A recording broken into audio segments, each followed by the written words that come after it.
Okay. Yeah. สบายดีทุกคนวันนี้มาพบกันอีกแล้วกับรายการอัดคลิปวิดีโอลง YouTube ลงผ่านอินเทอร์เน็ตเนาะทางซองข้าพเจ้าเองเนาะหลังจากที่ได้เว้ามาในระยะผ่านมาเนาะข้าพเจ้าได้ลงคลิปหลายคลิปจริงซึ่งได้เกี่ยวกับการเรียนหรือว่าการประสบการณ์ต่างๆเนาะในมามื้อนี้ก็ได้พบกันอีกแล้วเนาะหลังจากที่ว่าข้าพเจ้าได้หายไปได้2-3 เดือนเนาะซึ่งทางโรงเรียนอยู่มหาวิทยาลัยหัวเมือง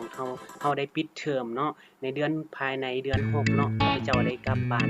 เนาะก็ได้บ่ได้เฮ็ดคลิปหยังลงเลยเนาะทาง YouTube ทาง Facebook เนาะทางอินเทอร์เน็ตของพวกเรามามื้อนี้ก็รู้สึกว่าอยากอัดวิดีโอนึงซึ่งว่าเกี่ยวกับการฮิตของประเพณีของเวียดนาม No ซึ่งจะเป็นจังใดก็ขอให้ทุกคนเนาะติดตามรับชมเนาะว่าการที่ว่าอยู่ในประเทศลาวเฮาพัฒนาเป็นแนวใดโอเคพัฒนาเป็นแนวใดซึ่งมื้อนี้ข้าพเจ้าจะได้ให้ทุกท่านได้เข้ามาเบิ่งเข้ามาชมและก็ว่าฮิตของประเพณีของเวียดนามเขาเจ้าเฮ็ดแนวใดเนาะก่อนอื่นหมดนี่ข้าพเจ้าก็ขอขอบอกขอบใจจำทุกคนเนาะที่ได้กดติดตามทาง Facebook หรือว่าทางYouTube ของข้าพเจ้าเนาะได้เข้ามาเบิ่งเนาะถึงว่าสิแม่นเรื่องราวอิหยังก็แล้วแต่ที่ข้าพเจ้าเอาลงนั้นถ้าหากแม่นว่าข้าพเจ้าได้เฮ็ดผิดเอามาหยังที่มันบ่เหมาะสมเกี่ยวกับเข้าในสังคมข้าพเจ้าก็ต้องขอโทษขออภัยนำทุกคนเนาะจังใดก็ขอให้ทุกคนพิจารณาเนาะว่าที่ข้าพเจ้าเฮ็ดลงนั้นถ้าว่าบ่ได้ฮักผิดประการใดก็ขอโทษขออภัยขอให้ทุกๆคนได้เสื่อมสร้างว่าโอ้อันนี้มันถูกกว่านี้เด้ออันนี้มันบ่ถูกกว่านี้เด้อบ่ถูกตามกฎหมายตามทางรัฐทางการก็ขอให้คอมเมนต์เข้ามาทางใต้เนาะจะมีบนคอมเมนต์อยู่หรือว่าทาง Facebook ก็ได้เนาะว่าคนนี้คนปลูกเห็ดนี่แล้วว่าคนนี้คนเห็ดนี้เด้อมันจะเป็นแปลงนี้เด้อขอบคุณใจนำทุกคนที่มีการร่วมใจร่วมมือกันเนาะแล้วก็มื้อนี้ข้าพเจ้าได้บ่ได้เว้าเรื่องการเรียนข้าพเจ้าได้ที่ของก่อนอื่นที่เข้ามาเบิ่งคลิปก็อย่าลืมกดไลค์กดแชร์และกด Subscribe ให้ข้าพเจ้าได้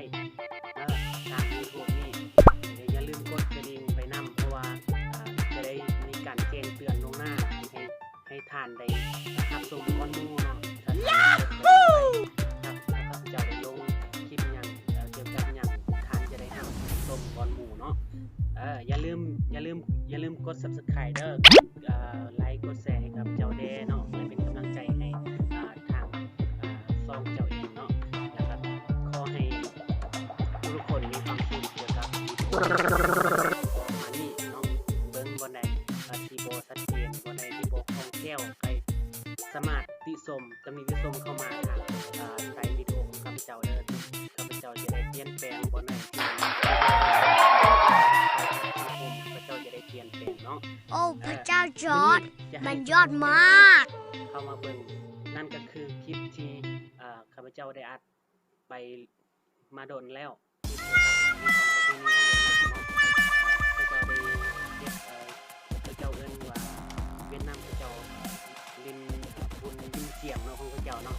บุญเปียดเอิ้นบุญเปียดภาษาเวียดนามเอิ้นบุญเปียดเด้อแล้วก็เฮาลาวเฮาสิเอิ้นบุญกินเสียงเนาะข้าพเจ้าจะมีการจัดเตรียมมีการเฮ็ด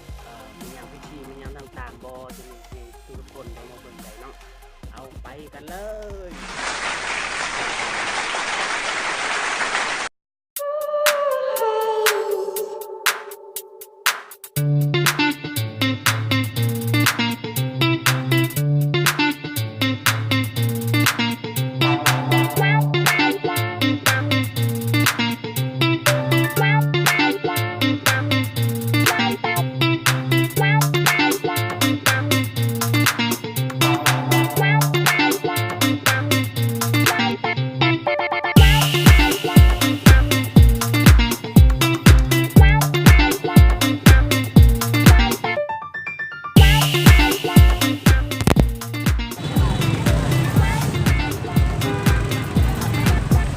บายดี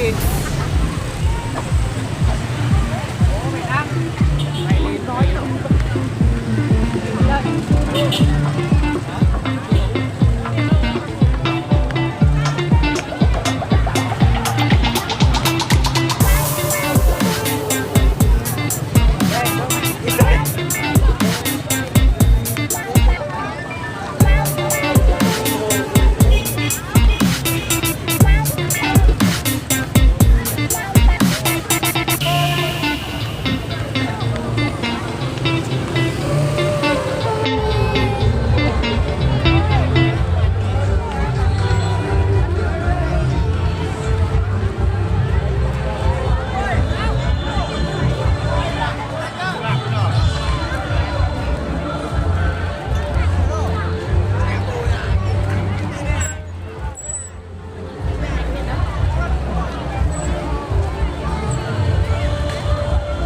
สบายดีเนาะตอนนี้เราอยู่ที่เวียดนามเนาะที่เวียดนามแหล่งพุทธเนาะวันนี้เรามาอัดคลิปเพราะวันนี้คนหลายเนาะคนหลายเนาะ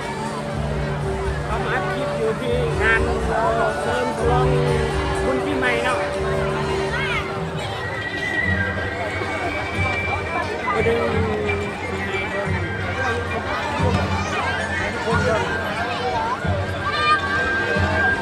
อายุที่เวียดนามเนาะนี่เนาะ